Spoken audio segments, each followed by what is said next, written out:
So it's become apparent that there's something wrong with modern morality. There is something wrong with what we think in which the good life consists, and in the very nature of how we describe what is and is not moral.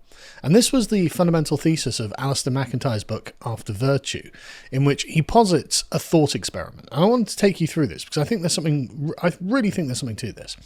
He suggests that imagine there was a complete collapse of science. And not only was science not done, there was an anti-science movement that spent its time trying to tear up what science had discovered and cast it to history, so it's completely lost.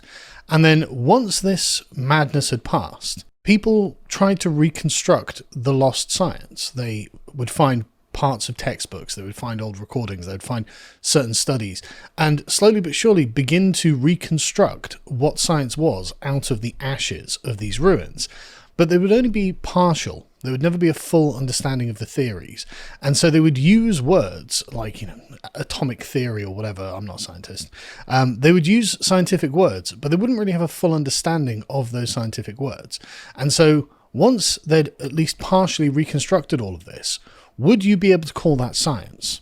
And the answer is, of course, no, because the new reconstructed scientific theories would probably not have the same qualities and effects that actual proper science does. And Alistair MacIntyre's contention was that this is what has happened to morality in the modern world. At some point in the last few hundred years, morality has actually been under attack. It has been deconstructed. It has been essentially lost to history. And we still now, in the modern era, we are now trying, for some reason still, to reconstruct morality. We are trying to understand what morality is. And you hear this from the left all the time. They're constantly talking about the progress of their politics and their morals. And you think, okay, but it's been thousands of years. How have we not worked out what it is to be a good person yet? And the answer is, of course, that we have. This was just destroyed in the paradigm shift from the traditional way of being into liberal modernity. And now the liberal moderns have a very weird view on what it is to be a good person. In fact, you'll notice that instead of the judgment-based morality that dominates, and if you read anything from a few hundred years ago, you realize that they are very, very judgmental in their language, and it's because they themselves are trained to make judgments of their own about what is right and wrong, what is good and bad.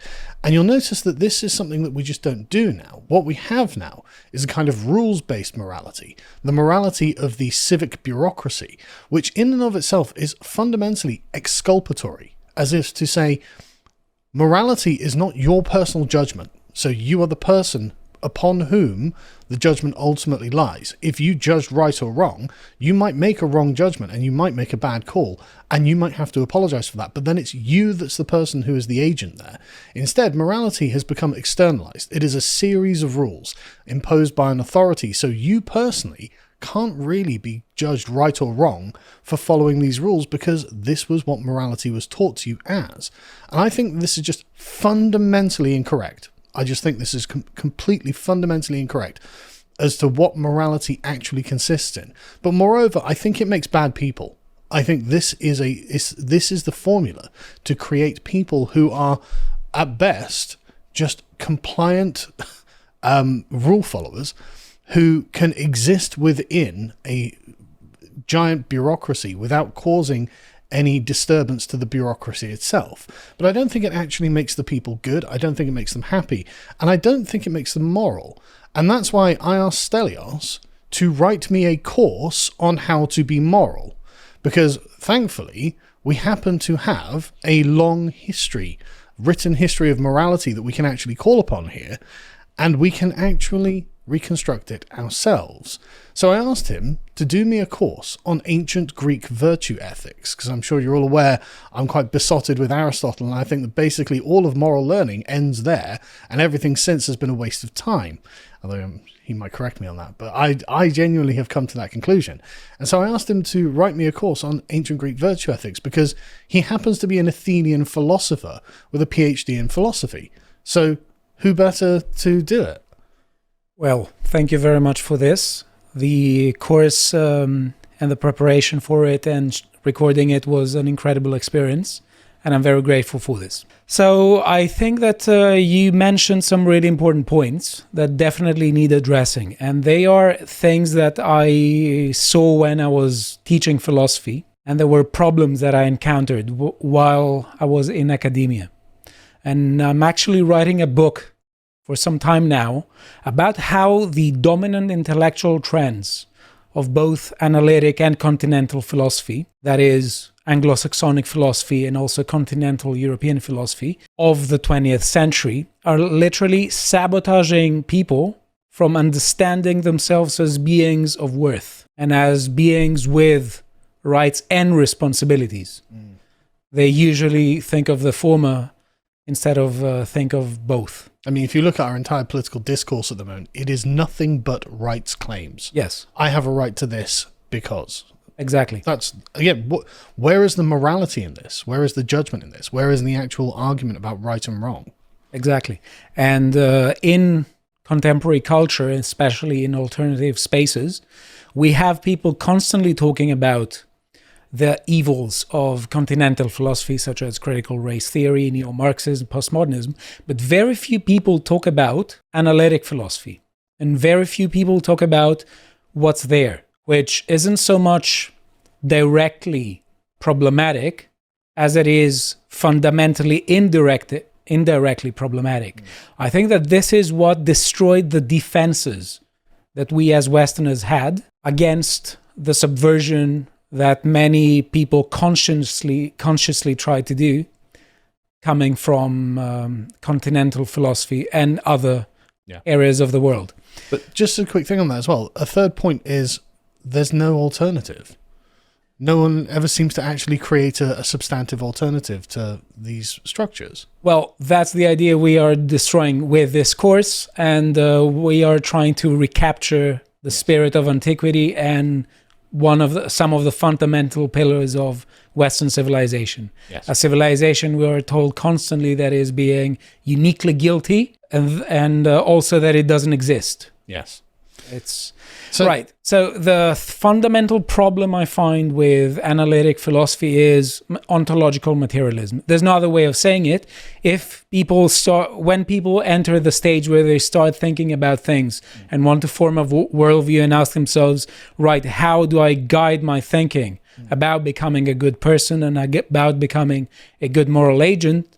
Chances are that they're going to walk into a bookshop or watch a video on YouTube by people telling them that essentially the deflated view of humanity is unproblematically true.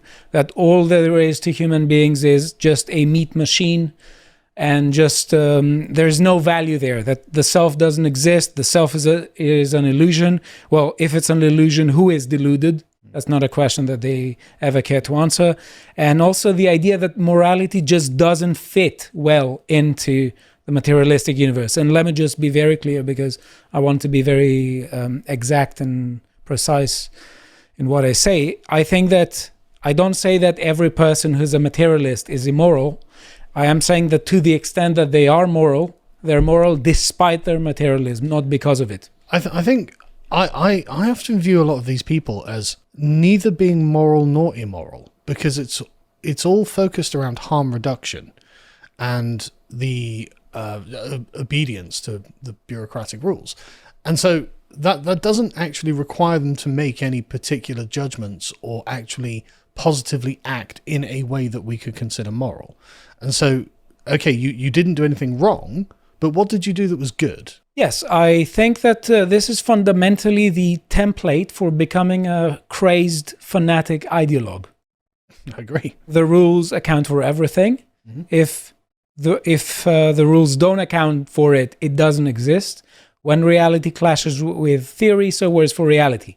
Yes, that's the mind template of a fanatic ideologue. But also you can see how it gives them license to invade every space that doesn't follow these rules. Yes. I have essentially sanctified the rules.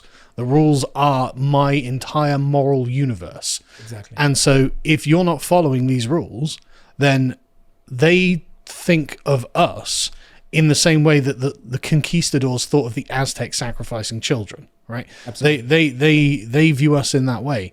And that is, I just, like I said, I just do not think that is a moral stance. I think that's actually a bureaucratic stance. It is not a moral stance. I think it's the extreme manifestation of the stance we're talking about.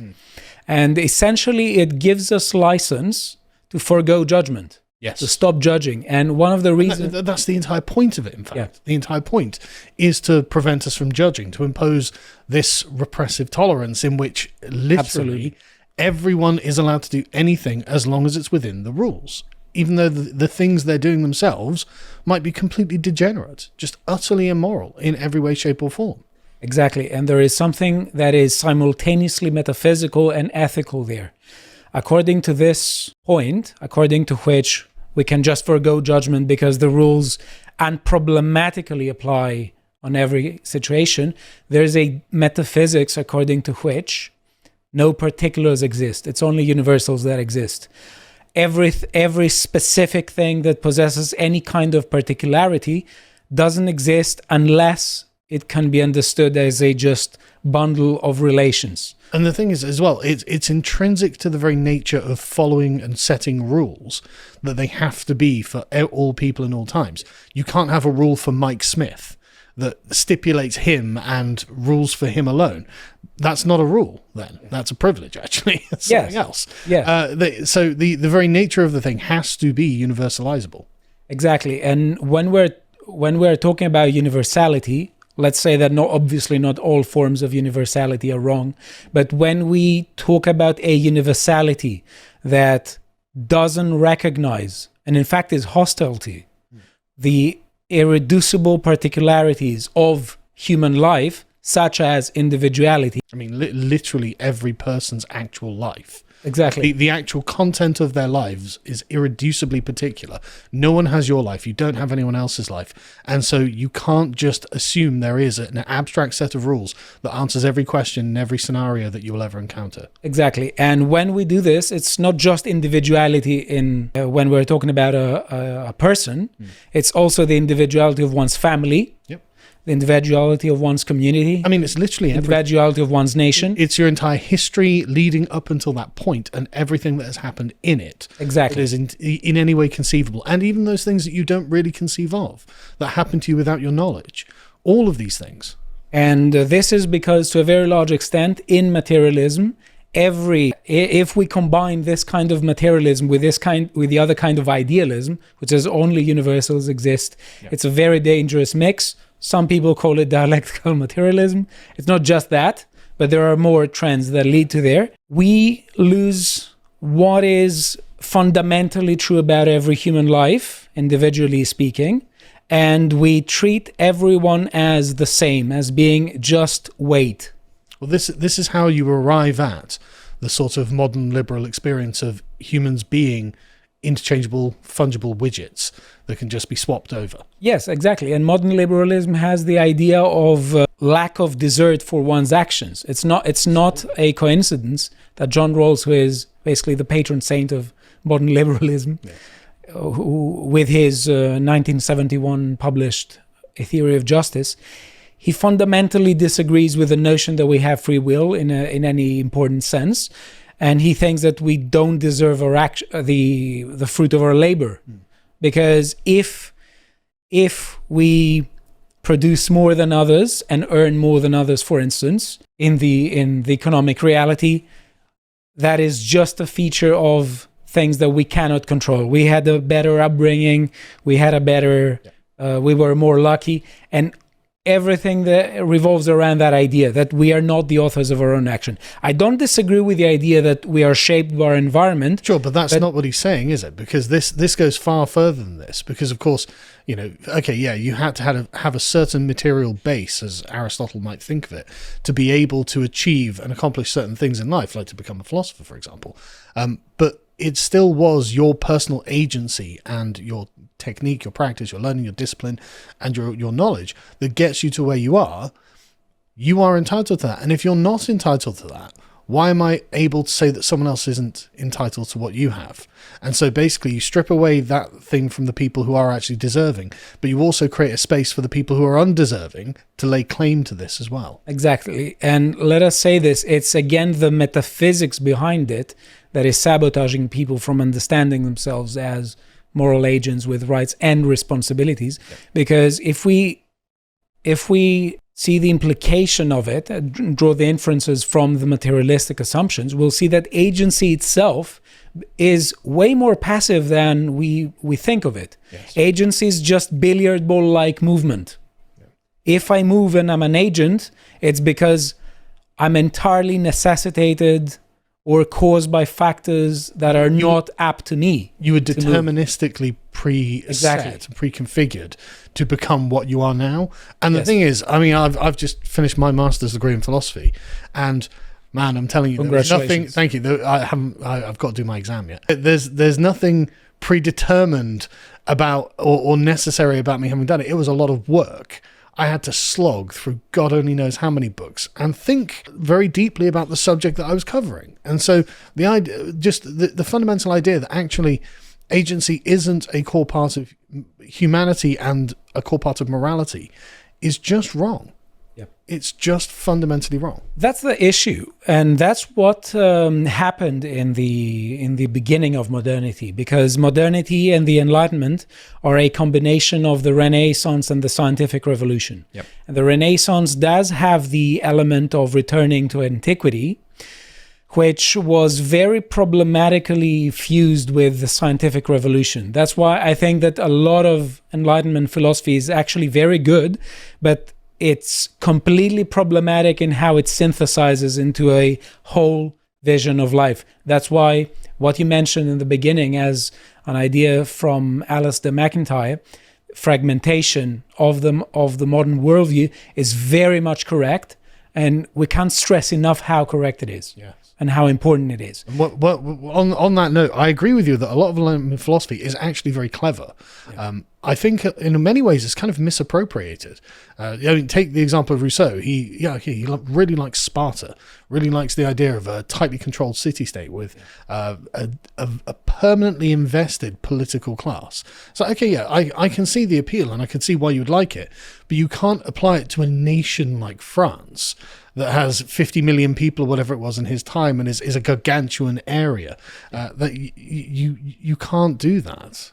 Exactly, and that was fundamentally Benjamin Constant's reaction against Rousseau, is that the world has changed. Yes. Modern Frenchmen are not ancient Spartans. Yes. That's when they thought they were ancient Spartans and acted as if they were, lots of heads were chopped. Yes. Yes, yes, they were. So this is, I think, a really good place to begin to really explain what it is we can actually do about this. Because I really do. When I began doing my degrees, I'd never properly read any of the things that I was dealing with, and so I was forced to read through the liberal canon, and it became apparent to me that actually this was basically just a very advanced conflict resolution mechanism, which, that's fine. And, we want to resolve conflicts. But on a day-to-day basis, liberalism just cannot tell you what you ought to be doing. Yeah. And it can't tell you how to do it outside of the scope of a series of rules. And actually, if you think about what most of your daily life entails, you don't really engage with the rules that much, actually. Normally most of your life is contained outside of engagement with the laws, with the state bureaucracy, with whatever it is that is imposed from without upon you. Most of your life is actually you making decisions. Yeah. And so how do we make good decisions? What is a good decision? And I've seen it so many times in my own life. Like I've got cousins who I know when we were younger made bad decisions, and they had a very different life trajectory to me. And I'm very glad that I made good decisions, but I didn't know why I was making these decisions. And so I think this is what actually I was asking for with the course on ancient Greek philosophy, because I think actually it comes down to basically your ability to make virtuous choices. Absolutely. I think that it's a very straightforward thing to explain. I think the first thing is to diagnose the problem and then propose a solution. And it's not a novel solution. It's a very traditional. It's an ancient solution. And but it's well tried and tested. And it works. Yeah, it's tried and tested. That's works. the thing.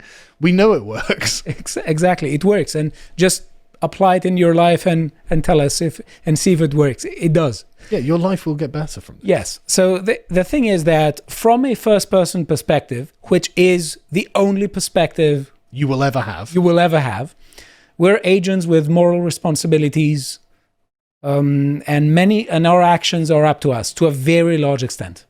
Almost entirely. We have to be the authors of our own action. Yes. And to a very large extent, we have to take responsibility for our own lives. And I think there comes a point when we mature where we start saying, right, okay, however I may have been mistreated or unfairly treated by my family, by my friends, or by my society, I need to stop complaining about everything, and I need to live my life as if it's entirely dependent upon my choice. Yes. I think people who think this way thrive.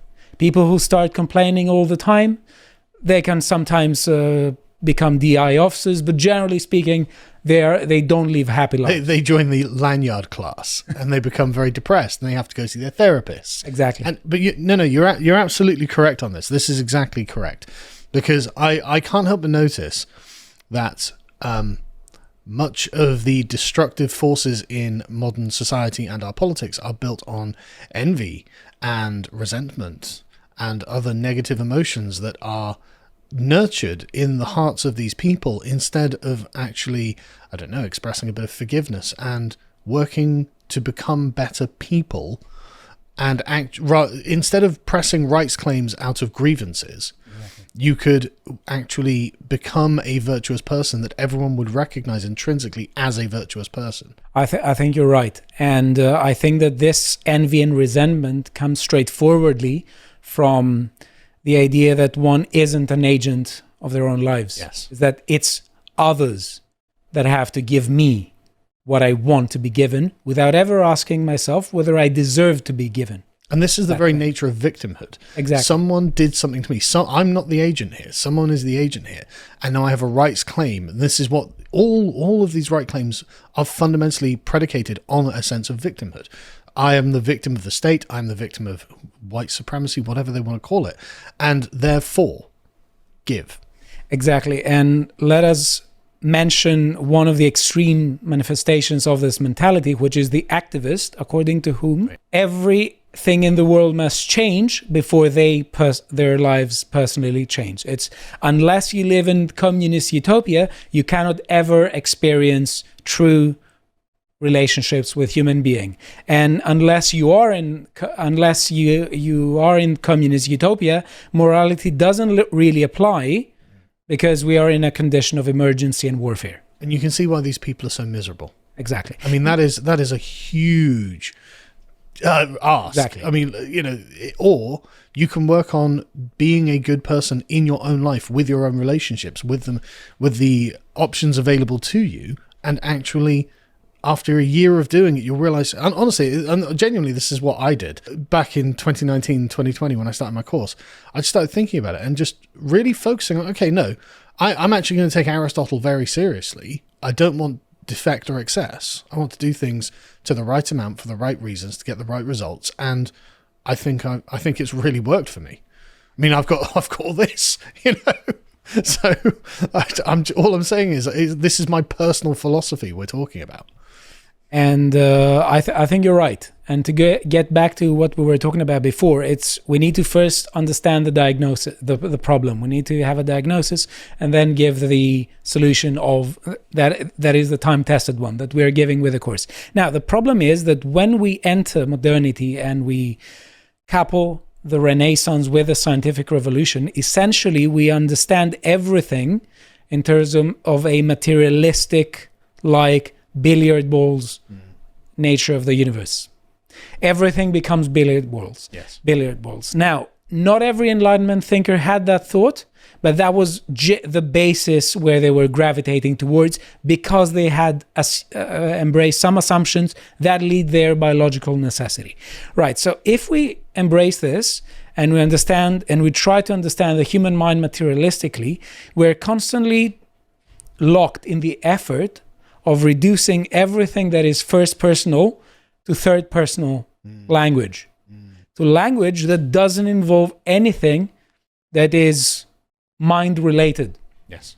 And that can't happen. No. And it can't happen when it comes to agency, when it comes to normativity, because all agency becomes billiard ball like movement, which isn't really agency, it's just movement. No, it's determinism. And exactly. And also, when it comes to normativity, we have the is-ought problem that Hume mentioned, that if you break down everything to physical factors, it all just becomes movement and just particles coming together and being torn apart. You don't have the sense of wrongness or rightness of action. It's just things change. You've drained the moral content out of the universe. Absolutely. That's the issue. And so you can't draw the moral ought from what's materially there, because none of it has any moral substance of its own. Exactly. And if we end up in an effort to reduce all first personal notions and everything that appears to us in the first person, such as our agency and our moral responsibility, into third person language, we're going to lose morality for the following reasons. For the following reason, that the movement of atomic particles is neither right or wrong. It just is.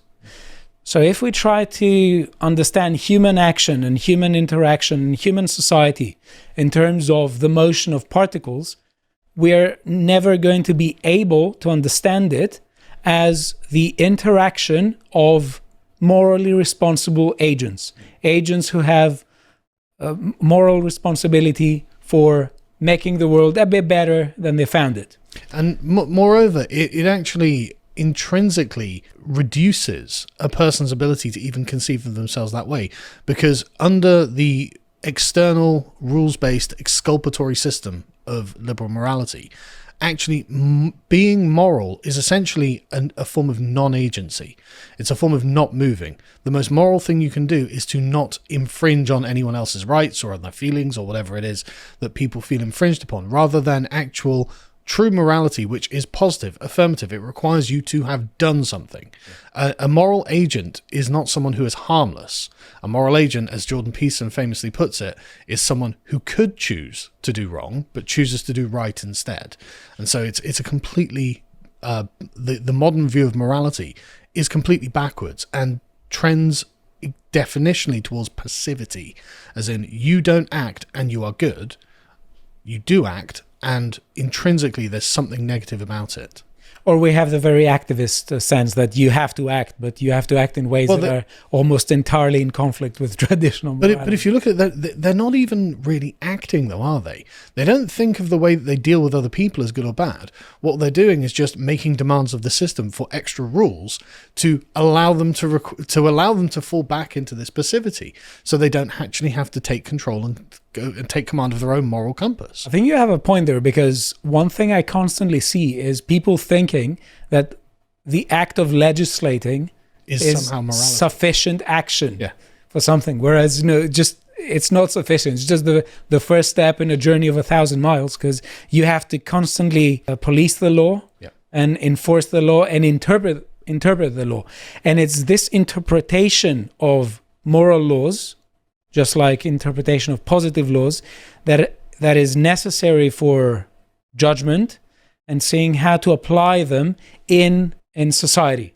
And moreover, this is an element that we completely lose when we have a metaphysical worldview that leads us into thinking that there's no particularity. But also, it's all you just know the moral law, you legislate the moral law, and that's it. But you've got to constantly expand the law as well. Because the world is constantly changing and things are constantly happening.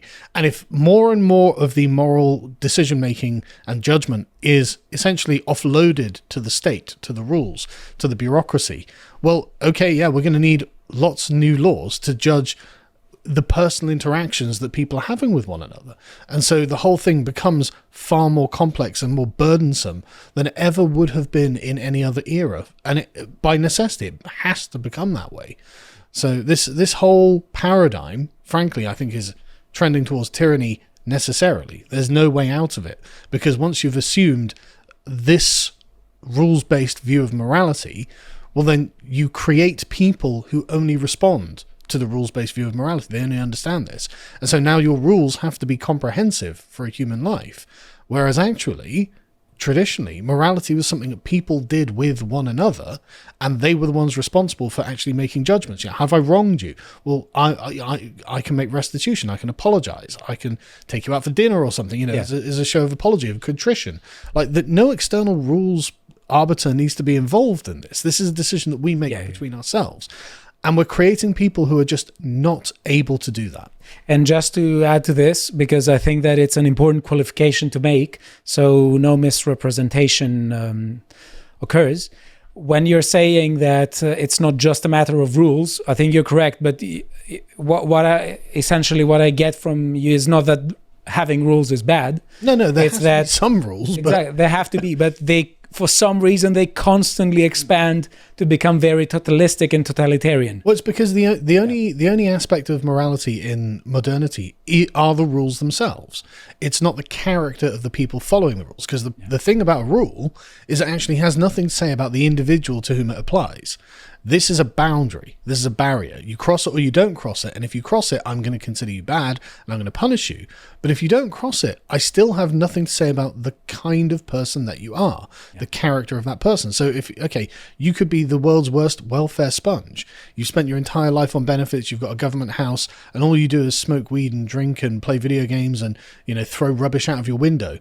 But if that's not against the rules, then that person is just as good a person as the person who gets up at 6 a.m., has a shower, goes for a run, makes sure their kids have got breakfast on the table, goes out, works hard all day, then does charity in the evening. Those people are moral equivalents in the rules-based order, and that's the problem with the rules-based order. And the who are you to judge mentality. Absolutely. And the just leave them alone mentality. Absolutely. I'm a person with judgment, which is why I'm a person to judge. And I have decided that I am the moral arbiter in the interactions in my life.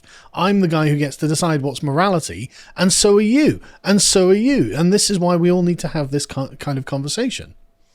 And to get back to the solution that we find in tradition, we can enter this, and I'll speak in language that I think that lots of people within a naturalistic society will understand, because the current intellectual metaphysics is naturalistic metaphysics. And it says essentially everything is nature. And the advocates of naturalism are basically saying that every previous thinker thought that we're somehow unproblematically disconnected with nature.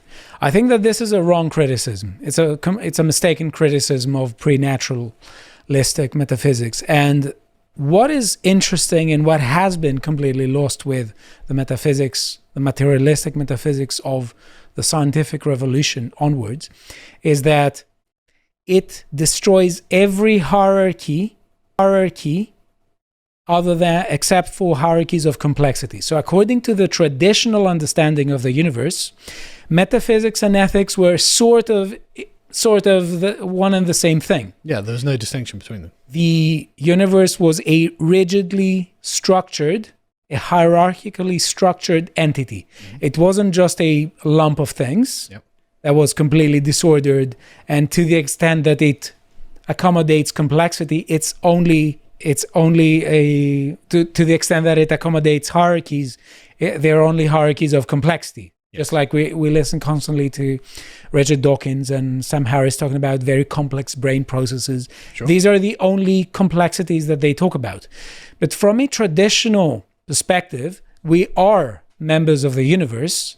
In a sense, we are a mirror of the universe. And we are structured beings, and our structure reflects the structures of value of the universe. The fundamental question in Platonism is upwards or downwards. Because Plato is constantly talking about people living in the world who make moral choices, and the choices are the fundamental choice is whether they're going to live as virtuous people or as vicious people. So let me jump in there, because this, I think, is a very interesting thing, because as you say, the materialists are looking at the universe as just hierarchies of complexity. Is this particular thing simple or complex? And they can judge based on that. But human beings live in a metaphysical reality that is imbued with morality. Exactly. And almost everything about your life on a day-to-day basis is actually metaphysically moral, or has a metaphysical moral valence to it. So, for example, I wake up in the morning next to my wife. The very sentence there is loaded with metaphysical morality. My wife is a sort of a node in this network of morality, and I have obligations to her, she has obligations to me, and we live in a moral hierarchy that's fundamentally social. So the next group of people that will be introduced into that hierarchy are, of course, my children, and they occupy a lower station in this hierarchy to me, which means I now have obligations to them morally in order to make sure they're fed, clothed, but guided correctly, taught well in morality and how to deal with each other and then other people, moving out and into an irreducibly complex moral network landscape that we exist on. So this idea that we can just somehow, if we just compress everything down into a rules-based order, so actually it's, do you follow the rule or not, that is just not sufficient to live a good life. It's not. And let us be very clear with respect to what is happening. I think almost everyone except psychopaths have a moral conscience. Yes. And they do experience, as agents who experience life from the first person, what we're talking about, the experience of what is the right thing to do. And they have an intuitive understanding of how this occasionally clashes with some desires that may be very strong. Right. If we embrace the materialistic metaphysics of the scientific revolution, the extreme materialism that comes from it, we are going to view the human being as just a bundle of passions. Yes. A clash of desires, a battleground of conflicting desires. And the strong desire will win. As Hobbes says, the will is the strongest desire. The will lead to action. Whereas Hume says afterwards, I think about 100 years after Hobbes, maybe a bit less, he says that reason is and ought to be the slave of the passions. But his reason is a completely deflated notion of reason. It's not the traditional reason of Plato, Aristotle, St. Augustine of Hippo, St. Thomas Aquinas, or even Descartes, Spinoza, and Leibniz. It's reason materialistically reduced into a complex sensory mechanism. It's basically the sort of large language model view of reason, right? It's an AI view of reason, is essentially what he's coming to. But the reason I think this is so important is because the hierarchies of morality that we live in inform the kind of people that we become. Because we move through these hierarchies, they change over the course of your life. And this is why character is so important. If your father is, for example, a deadbeat loser who drinks all day, doesn't get a job, doesn't, make sure that you have the books that you need to learn at school, like that's a moral failing on the part of the father. But the rules-based order says, well, he didn't commit a crime, so what's the problem really? And so what we've done is equalized the moral character of the deadbeat dad and the good father who provides for his family. And this is my problem with the entire moral structure of modernity, frankly. It's like, no, there is a substantive moral difference between the two that was not necessary. It is necessarily different, but it was chosen each one chose to go down their different path, and this was based in their own personal virtues. They were the agents of their own lives, and we ought to make moral judgments ourselves between the good father who has provided for his family and pays his taxes and is a good citizen and husband, and the deadbeat who does nothing and just sponges off society. So this worldview fundamentally disrespects agency as we experience it from the first person. Yes.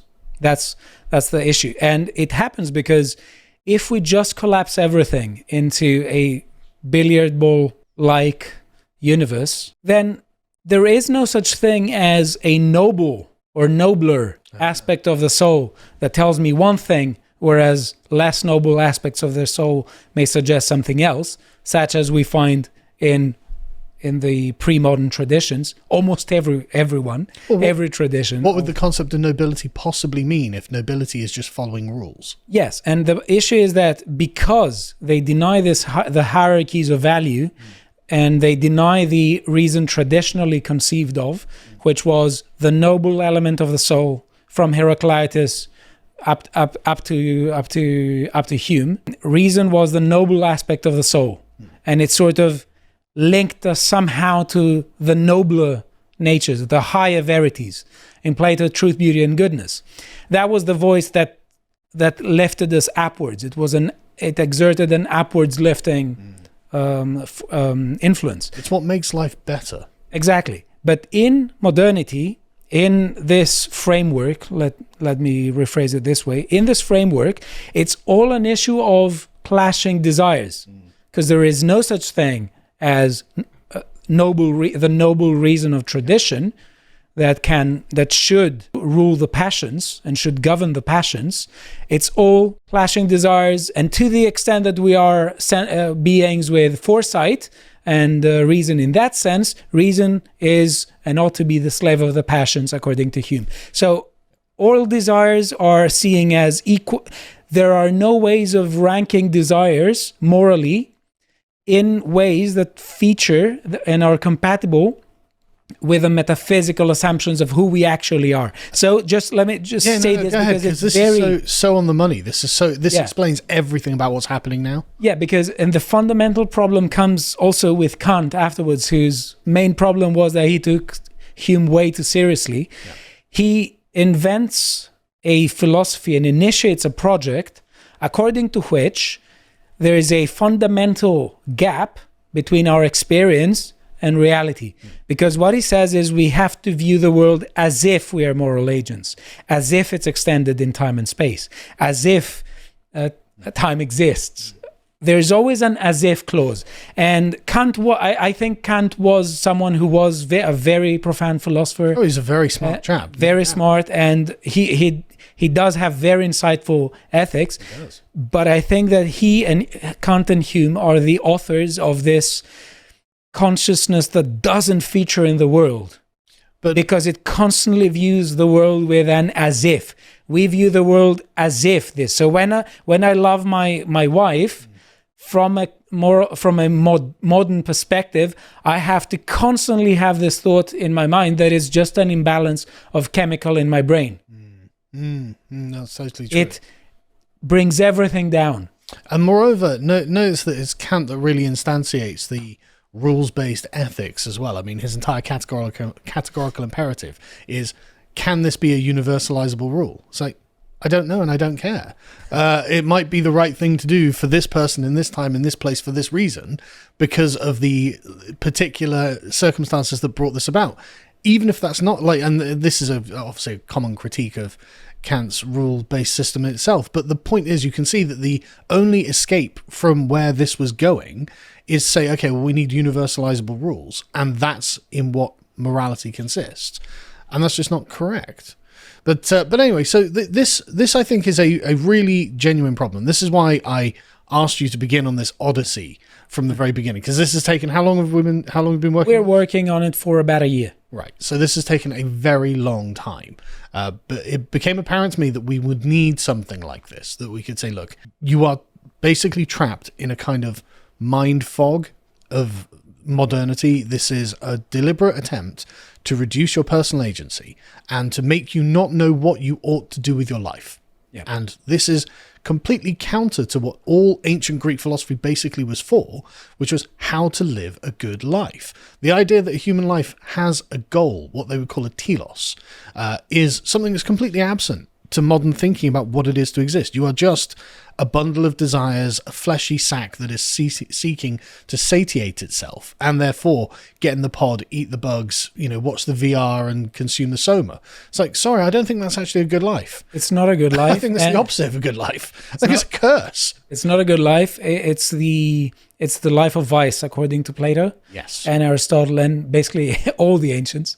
Yes. And all the pre-moderns in that respect, and also for many modern philosophers, because if we are just a battlefield of conflicting desires, none of which are more noble than the others in a ways that our view of the universe can sustain, well, let the strongest desire win by right of conquest. And also, you can see why leftists and liberals are constantly on the side of the villains from this perspective, right? If there's no particular nobility to you doing the right thing and them doing the wrong thing, because they are just the conflict on the battlefield of desires, and the stronger desire, which we would consider negative, has won, well then he's no less moral than you. He was just unfortunate. He is just a victim of circumstance. He was just, so if we just give him enough, if we just satisfy the socioeconomic conditions, then he'll be less of a criminal. It's like, no, that's just not how it works, actually. It's about training in character. That's what all of morality actually is, in the way that you deal with things. And so basically what we are doing with this course is completely rejecting the modern paradigm of morality. Yes. Because it's wrong. It's just incorrect. And actually going back to a traditional virtue-based view of morality, because that is correct. That is actually how good people are made, and what morality is actually contained. And contrary to what many scholars think, resurrecting antiquity and going back to ancient Greek virtue ethics and ancient Greco-Roman virtue ethics is also capable of giving guidance to our lives, and also capable of accommodating lots of the good elements of the Enlightenment and of today. Because one of the constant criticisms of ancient virtue ethics is that it doesn't give you guidance to your life. I think it's the exact opposite. It does. That's what it's for. That's what they're saying. They're saying that it doesn't give you a rule to apply to every case. That's true. It doesn't give you a rule to apply to every case. What it does is fosters your judgment. So no matter what case you find yourself in, you can make a good decision. Yeah. So I think that, as you said, with this course, we're fundamentally rejecting the modern paradigm in its entire philosophy. Yes. Its entire philosophy. Root and branch. Exactly, because the problem is, as you mentioned with McIntyre in the beginning, and the really great and profound thought experiment that he starts his After Virtue with, is that human beings have a tendency towards wholeness and completion. Yes. That's why we, as he also says, we cannot but experience our lives in narrative form. Correct. As a complete story with beginning, middle, and an ending. And there's so much extra that could be said about the narrative view of life as well. We won't get into it now. Yeah. But honestly, after reading After Virtue, I've been on this journey myself to get to that point. And so reading McIntyre basically put the sort of capstone on my own view on this. I was like, yeah, no, everything actually is stories. We can't, there's no context and understanding of anything if it's not in a narrative. Like, you don't know why are you here, Stelios? Well, you know why you're here, because you've got a story of how you got here, and you watching, you've all got the same. So it's just one of those things where it's like, yeah, God, the sort of atomic modern view of what a human being is, and each event is just so wrong. But I'm going off on a side tangent now. Sorry, Karen. No, but just to let me add to this, there is a human need for completion, yes. And there is a human need for a wholeness. And the fragmentation of our modern worldview is creating lots of troubles for it. Completely. And just as a quick example of this, I keep seeing articles of aging millennial women who are now getting to their 40s and being like, well, I'm a girl boss who is earning $100,000 a year. Why can't I find a husband? It's like, because you didn't have a plan for your life. You didn't think, okay, when I'm at that age, how will I have a certain set of goods that I want to have. It's like, well, you didn't take any of the actions required to get to that place, and now you've taken, in fact, a series of counteractions that actually prevent you from getting to that place. And you're wondering, well, why aren't I there? It's because you were raised in a society that did not prepare you to get the things you actually want. Exactly. You were completely misled, frankly. You didn't view life as a whole. You viewed life just from actions and outcomes, but in very short term. But yeah, exactly. Immediate. Exactly. And the thing is, my whole life, now I think back, my whole life in modern Western democracies, you are just taught not to worry about the future. There's just no concern for you. You absolutely should worry about it. Well, of course, obviously, it's your life. If it's not important to you, exactly, who is it important to, right? But this is the thing. Everything is about just satisfying the primary desire that you're feeling at the moment. Yes, right? That's what everything is based around. And it's like, okay, well, I'm not saying that doesn't feel good, but you will wish. I mean, I wasted my 20s. Living in that paradigm, because I was just like, okay, well, I'll just work whatever I need, the bare minimum to sustain myself, and then I'll just, play my video games, I'll just drink beer, I'll just go out with my friends, I'll just do nothing useful. And I guess I'm very lucky that I've ended up where I ended up, but I didn't know I was going to end up here. I was just very, very lucky. I don't think this is the life path for most people, and actually I think that you need to plan long in advance to get to where you actually think you want to be, and this is just alien to modern philosophy, completely alien, and in fact it's a form of oppression, probably, in most of it, frankly. So with this course, we're telling people fundamentally start listening to your noble nature. Yes. Start waking up to the hierarchies. Yes. Of your soul and of your being and personhood and of life and of life. Learn to say no to the less noble elements. And also have the metaphysical ground to make sense of this. Correct. Because one of the major problems with materialistic metaphysics is that we can't make sense of morality and of ourselves as moral agents. So I think that this is something that is really important, and I wish I was told this when I was younger. I wish I'd had this drilled into me at school. Yeah, I'm sure I'd be more successful than I am now if I had. So let's go through the structure of the course. So as I understand it, it's the introduction and then 8 lectures. Yeah. So it's 14 and a half hours of lectures. I think it's somewhere there. Which is a long course. That's a big course. Yeah. It's not a small undertaking. Yeah. This is serious stuff, and there's a reading list for each lecture, obviously. But I assume it's not the entire books, it's just sections of books, is it? Yeah, I mean, as with everything, the more you put into it, the more you get out of it. Right, so the course involves an introduction. There's about half an hour. Yeah.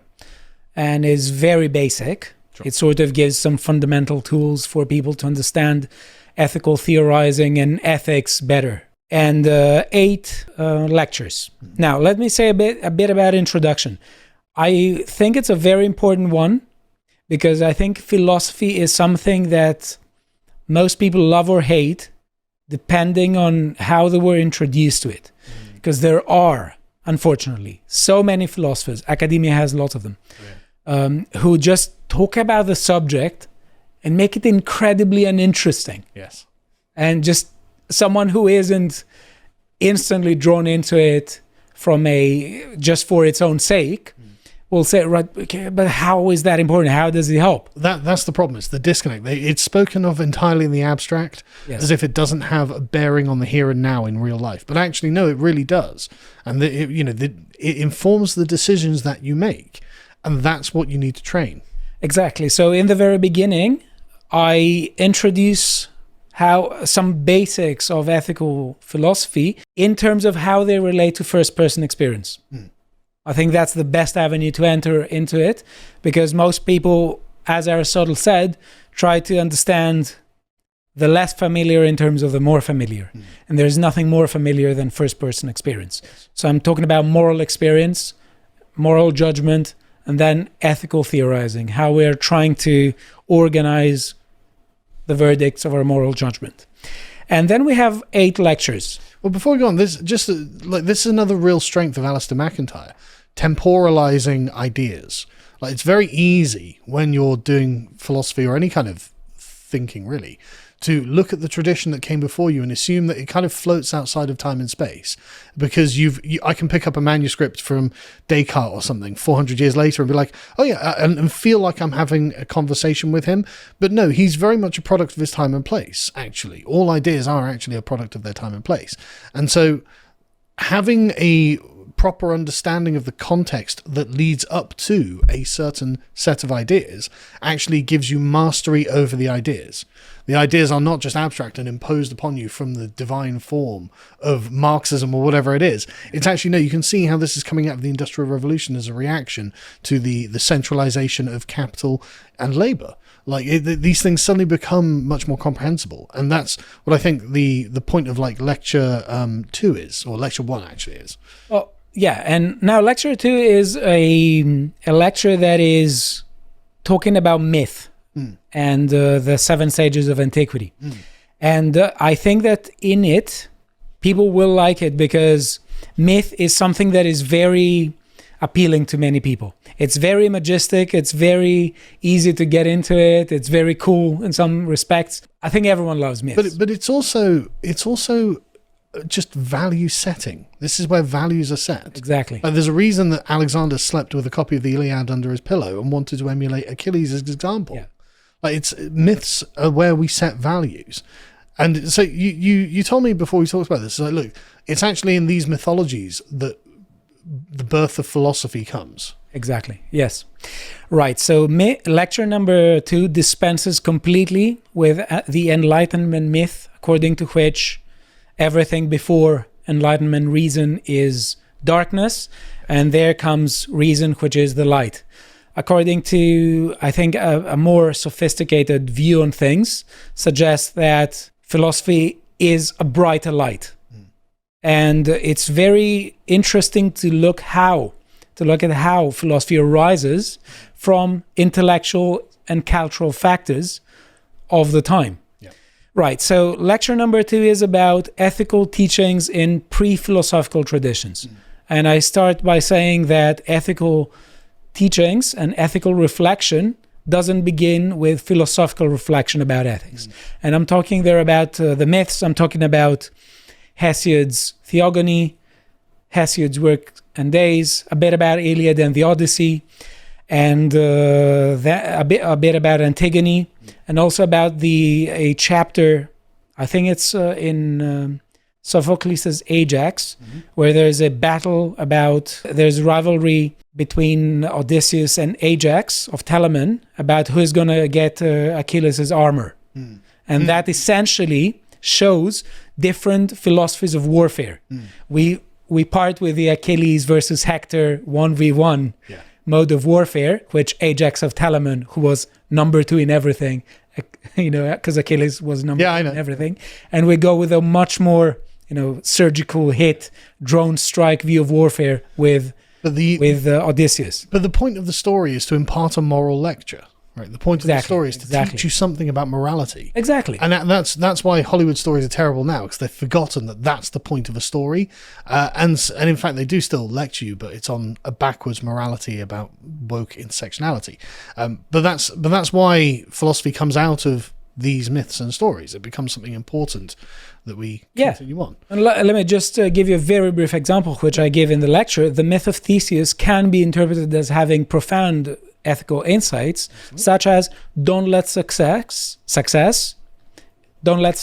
intoxicate you to the degree that you forget your promises. Yes. Because Theseus slayed the Minotaur, and in the partying he forgot his promise to his father Aegeus to change his sails from black to white, and his father saw black sails and thought his son was dead, and he killed himself. So there are profound ethical dimensions in mythology. Right. Lecture number 3 is about the birth of ethical philosophy from the pre-philosophical traditions and the realities of ancient Greek city-states, particularly Athenian democracy. As I say it in very in a bit simplistic way, but I think it's a good start. There were 2 kinds of factors: intellectual and cultural factors. Intellectual factors had to do with a metaphysical stalemate in at the time between Heraclitus and Parmenides. Most people interpreted Heraclitus as saying everything is in motion, in flux. Most people interpreted Parmenides as saying change is an illusion. And there wasn't a metaphysical mastermind to create a way out of this up until Plato. So people focused from they changed focus from metaphysical to ethical matters. And then there was the realities of Athenian democracy, which was exceptionally litigious and conflict driven. It was very vibrant. Very vibrant, yeah. And I think it's a good way of thinking about it, is that as civilization advances, there is more conflict, and there is more of a need to solve conflict. There's a need for conflict resolution. And when we have a relative balance of powers between factions within a city-state or city-states at large, there is discourse. There isn't a right of conquest. There is discourse about what are fair principles for conflict resolution. And that's what drew all the intellect of the ethical philosophers with respect to it. Just the question is, what are the principles for governing a society? That's why one of the main tasks for the wise sage was to draft a constitution. Yes. And this happened all the time in ancient Greece as well. Yeah. A city would find itself with two powerful factions that are just irreconcilable. And one couldn't defeat the other, and they couldn't come to an agreement. So they would literally request a philosopher from a foreign city to come in and give them their constitution, to which they would all have to abide, because it would be assumed that he's not personally invested in one of the factions, but he would be well-educated and able to create them something based in reason that would actually satisfy their needs. Yes, and it wasn't just foreigners. It was sometimes from the metropolis, going to colonies. Yeah. So lecture number 3 is about Sophists and Socrates. Yes. And I'm talking about the Sophists in a more sophisticated way. The Sophists have a very bad reputation, but they don't really deserve it.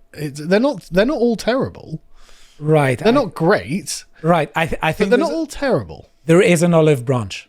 I think so. But anyway, we won't go into it. No, but really, really quickly to say, because I think that it's a really interesting thing.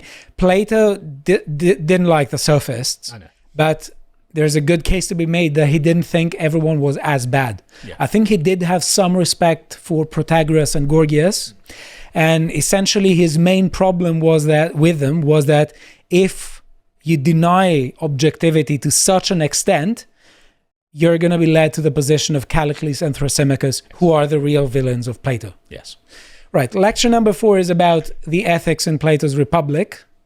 I think if you're gonna like Plato's Republic after this. You know, it's going to be a hard sell.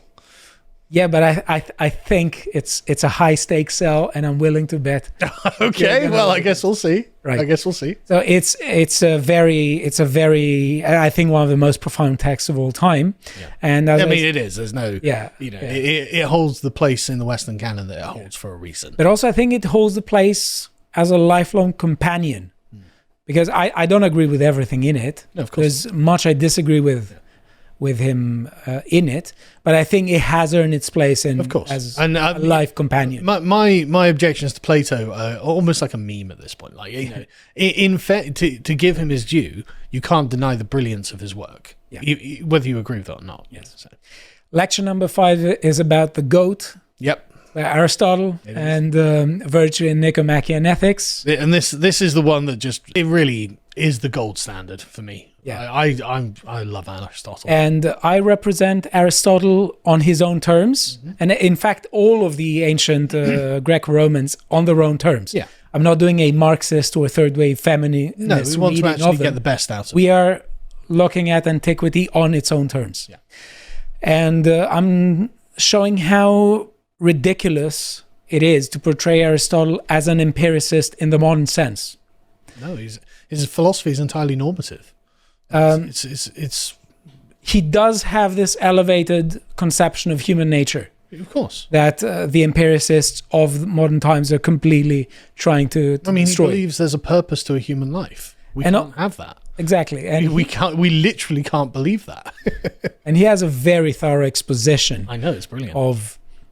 He has a very thorough exposition of virtue ethics, and he has, in a way, codified it in a really good way with a golden mean. And one of the things that I want to do with Socrates, Plato, and Aristotle is to dispense with another myth, the myth that they constantly despise tradition. Yeah, no, not at all. It's completely mistaken. No. They did dislike features of it, but one of the main issues they took with it was that it couldn't sustain some of the most important aspects of it. So let me give you a very brief example.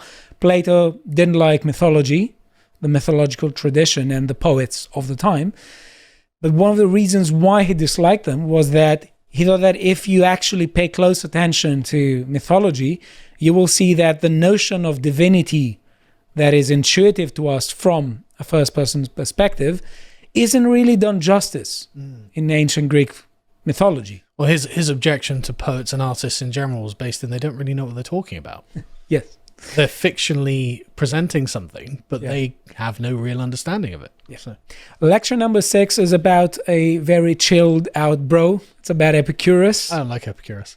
I think he is very misinterpreted. I know. I'm not being fair to him. He is a hedonist, but he's not in favor of debauchery. His notion of pleasure is different.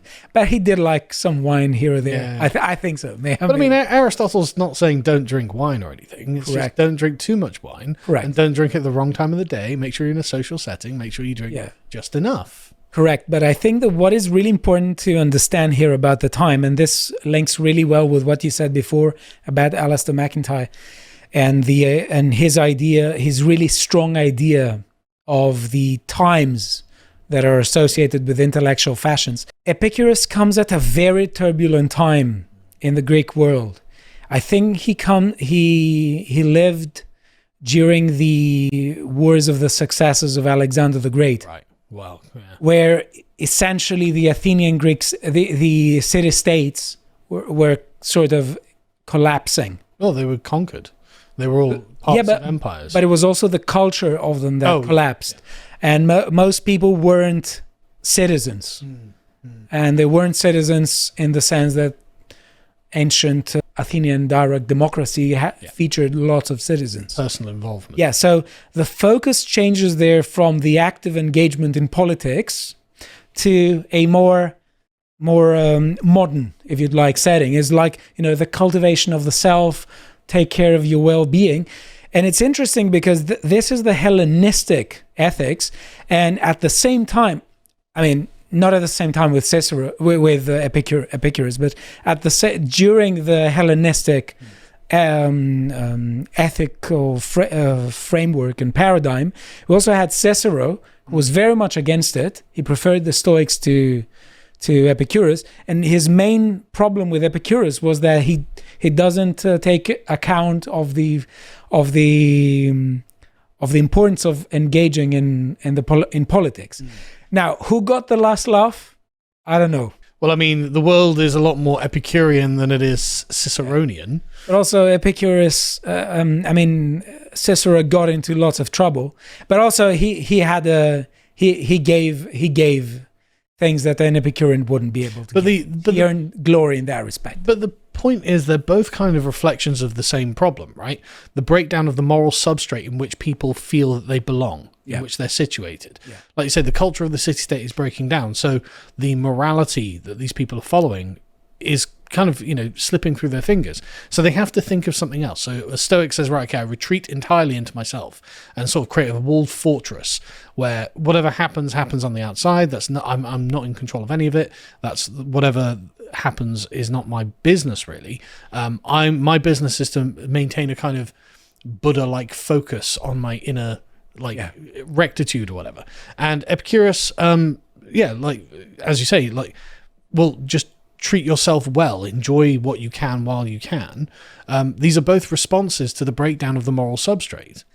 Exactly, yes. And let us be a bit fair to him. I'm not even saying they're wrong. Yeah. It's probably a very rational response at the time. No, but it's also fair to some people who are drawn to him, because there comes a time where some people say, right, I had enough of involvement in politics. I'm out. I don't think it's productive, but for some people, not everyone has the same life trajectory and the same desires. But this is why Aristotle's got us covered. The same aptitudes. Yeah. If you're a citizen, you're a man of the city. If you can vote, you've got to care about politics. Exactly. But let's say someone isn't as engaged as others. There is much wisdom to be found in Epicurus. Yes. He has some really good advice when it comes to personal well-being and how we view life. He has a very chilling effect. You feel like you're with the Big Lebowski sometimes when you're reading him. Yeah. So there is something there that is. I mean, he would have been fun to hang out with. He would have been nice to have just that Jeff Bridges type of friend. Lecture number 7 is about Stoics. These are not so fun. Right. I'm trying to point attention to Stoicism as a movement there, because most people think that Stoicism starts with Seneca, Epictetus, and Marcus Aurelius. It doesn't. They're late Stoics. By the time Seneca was born, Stoicism was around 300 years old. Mm-hmm. It began in, I think, before 300 BC. Yeah. With Zeno of Citium in the famous Stoa of Athens. Yes. And I'm talking about it got its name. Yeah, the different phases of Stoicism. And then I'm focusing on some fundamental aspects of the Stoic worldview, which I think has some merit, especially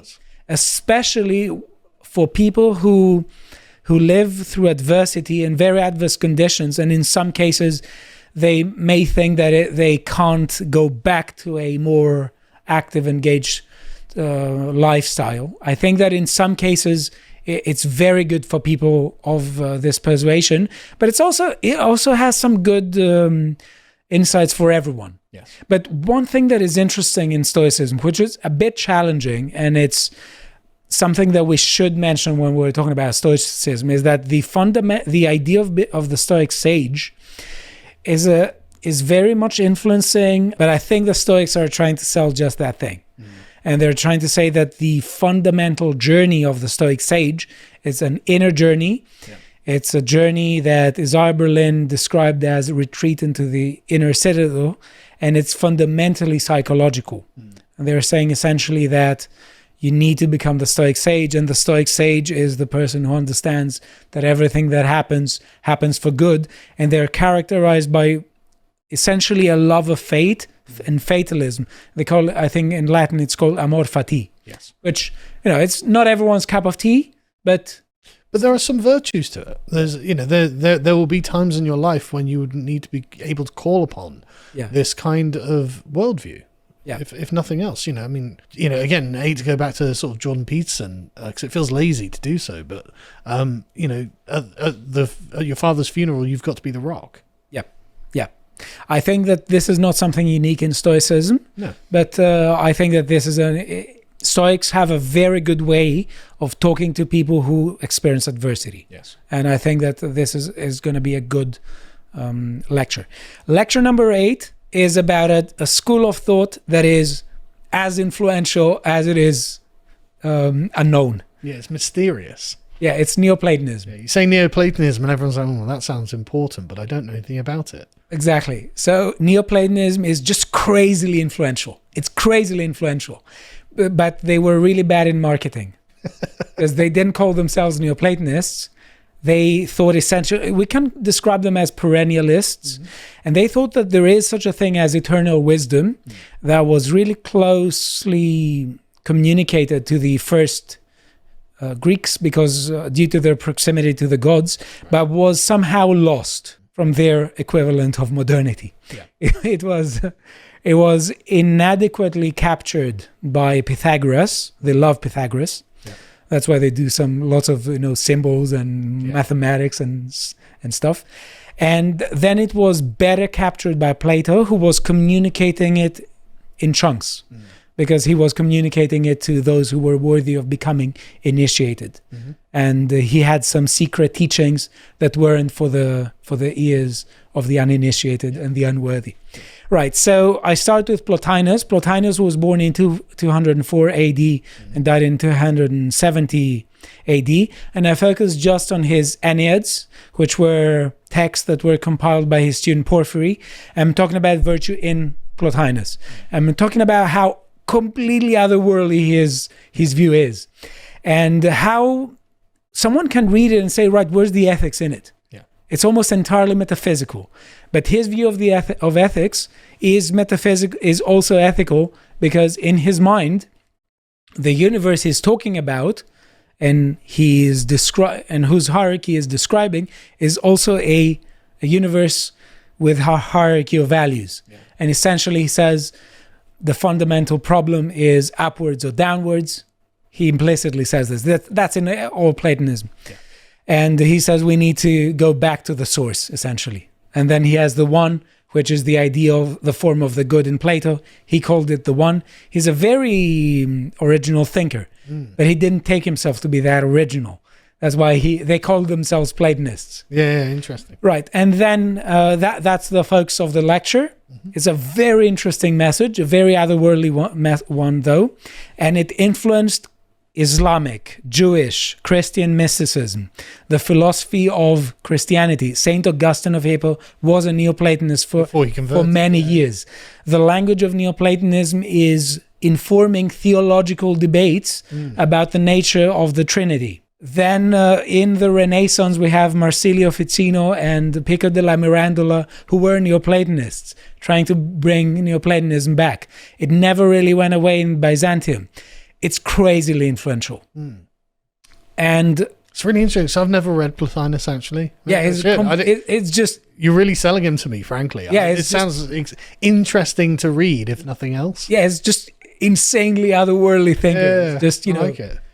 Some people say that he was annoyed that he had a body because he identified with the reason in himself. Says just this is the high element and good and right. And the lecture number 9 goes back to Plato's Symposium. Right. I'll say this: I didn't plan it initially. I was planning for 8 lectures in total, but I thought that we had to end with a more wholesome message. Yes. Because Plotinus is a bit, okay, how does this map onto what I'm actually doing in my daily life? Yeah, he was tripping. He's cold tripping philosopher, but really profound. Yeah. And we go back to Plato's Symposium, because I think it's after the Republic is his best. Without doubt, yeah. His best text. Yeah. And it is a very good way of showing how the principles we are talking about throughout the course apply to a specific case. There's one of the most important things in life, which is love. And I'm showing the clash between the various views there, the various perspectives, because there are many speeches in it, and Socrates takes an issue with all of them for different reasons. And he completely rejects Aristophanes, who essentially says love is lust. And that's interesting because Aristophanes, in that dialogue, if Plato was completely fair to him, he sort of represents the view that not all moderns share, but many do, but most of people who accept the modern framework and assumptions of it we mentioned before seem to be gravitating towards. Because if we are a battlefield of desires, and love is just an imbalance of chemicals in the brains, and just let the strongest desire win, not only do we equate love with lust, we also find ourselves in some very problematic ways of people starting to normalize things that intuitively we're saying this shouldn't be normalized. Stelios, have you considered that love is love? Yes. That's literally their argument is, well, whatever we do is good by the definition of what it is, and we've done it. Well, I disagree with, obviously, but you can see how this all maps back onto exactly what is happening now. These are ancient conversations that have been had many millennia ago, but because we've lost our connection to this tradition, they become relevant again. Exactly.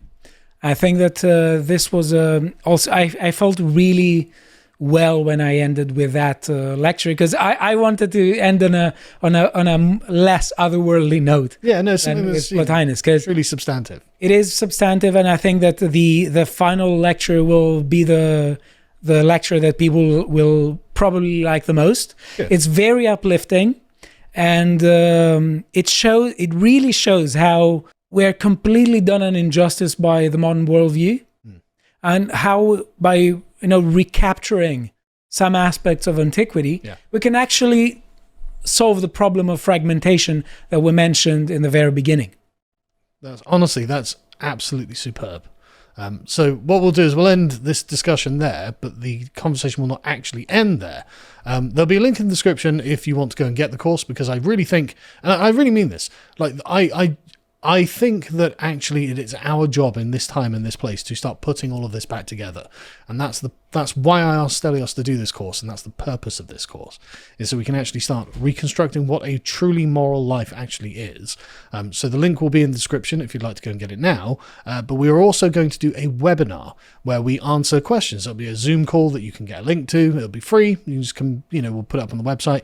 Just follow the link in the description. There'll be a link to the webinar at 3 p.m. on Thursday, the 9th of October, 2025.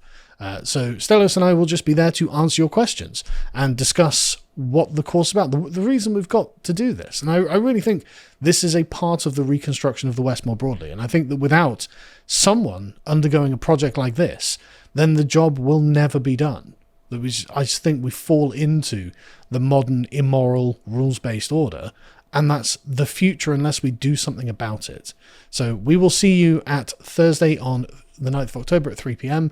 Come and join us. Like I said, it's going to be free, so we're just going to hang out and talk and explain exactly why this is so important. And if you want the course, the link is in the description, or go to courses.lotuses.com and pick it up there. And thanks for watching, folks.